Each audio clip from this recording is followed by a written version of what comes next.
Long ago, there was a young manufacturer named Bombardier Transportation. Founded in Berlin from its parent company Bombardier, it made its start building light rail vehicles in Europe, only to expand to North America, where it would find a young commuter rail named Go.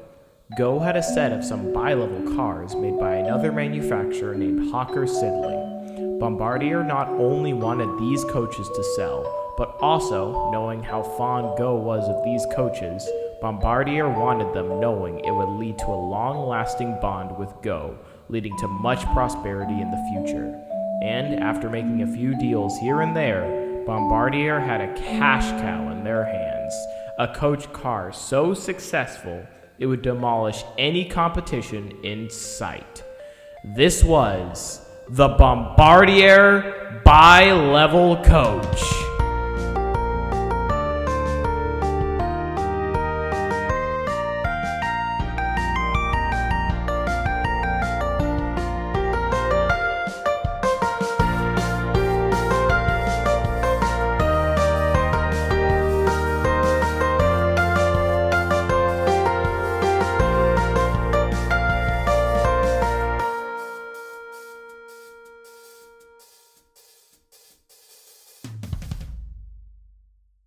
Howdy in the Lord, one of 5008 Creations, and you are the viewer, and if you show this to any commuter railroad, an accurate representation of their reaction would be, It's yours. Here, take it. So let's look into why this is a story of how a manufacturer took a design so perfect that almost every single commuter railroad to this day is still swooning over them to an endless extent. This is the story of the Bombardier Bi Level Coach. In reality, Bombardier Transportation's intense presence in North America was not how they started.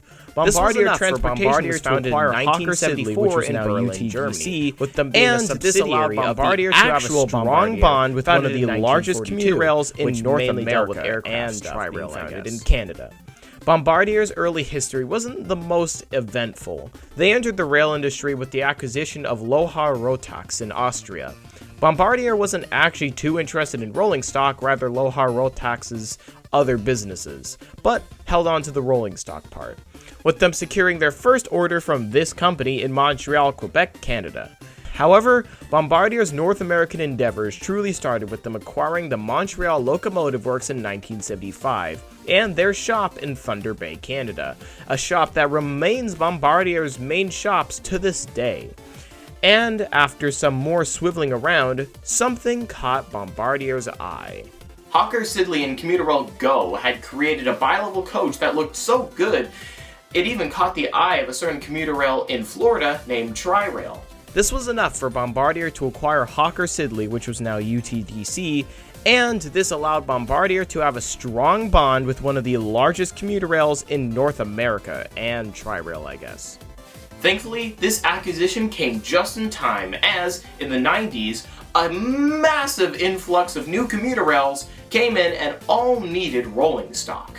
And it's safe to say, these organizations loved these coaches, with many more orders coming in after the fact. The Bombardier Bi-Levels came in various series numbers. In reality, a coach series number is only noticeable from the interior and some minor exterior changes, with all bi-level series featuring the iconic oval design that just seemed to work. The most popular series by far was Series 6, with Series 7 coming in second. The amount of Bombardier coaches sold usually range from around 15 to 50, but for Metrolink, because of their massive service in LA, needed more than double that, with 184 coaches sold. And I guess Go Transit had some weird obsession with this coach, requiring them to have, and no, I'm not kidding, 979 coaches! What the hell? I don't care how popular you are. In what world do you need 979 coaches for a commuter rail? I know that you really like running goofy 11-car sets, but like, come on, you cannot tell me you need all of those. I guess this coach kind of is Go's creation, but like, come on. And this massive influx of orders never really seemed to die down, as, in the 2000s, there were still a bunch of commuter rails being either created or ones that wanted more coaches for expanded service. At this point, the rule was basically, if you're a commuter rail using low-level platforms, you needed to have the Bombardier Bi Level Coach. But wait, I hear you saying, there's no way this all went well, right? And you'd be kinda correct. After a certain something happened in 2005, Metrolink realized that the Bombardier cab cars were just kind of a car with a cab crammed in the back of it, meaning when these cars would hit something head-on at high speed, the engineer and any passenger sitting in the seating closest to the cab were straight up screwed. So, Metrolink went to Hyundai Rotem, got on their knees, and went, "Please, for the love of God, I need a CEM coach, I'm begging you, please." So Hyundai Rotem gave Metrolink some new bi-level cars to replace the old Bombardier cab cars. This trend of CEM coaches would actually start to pick up not too long after this. Hyundai Rotem would not only get one more order for their bi-levels being for Tri-Rail, however, Go, being Go, and not wanting to go against their long-lasting love for Bombardier, worked with Bombardier to make a CEM coach for them and other commuter railroads who also shared this weird obsession everyone has with Bombardier. This would culminate into the Bombardier Series 9 coach. The series that would not only have some of the swankiest seat design Bombardier has ever had, but also the series to have CEM cab cars. These cabs would have cabs that were much more modern and looked less like something out of the 50s like the older models. They would have minor changes to the car body, but the main focal point would be the nose for crash energy management. So that way, when people want to be people and decide to be stupid, the engineer isn't completely screwed. And despite my inner Foamer despising the K5CAs on these things, there's no doubt that these new coaches look absolutely amazing, and I could not be more excited for them to go in service on Coaster later this year. As evidence in this video, Bombardier is still getting orders for these coaches almost 50 years after the first ones went into service.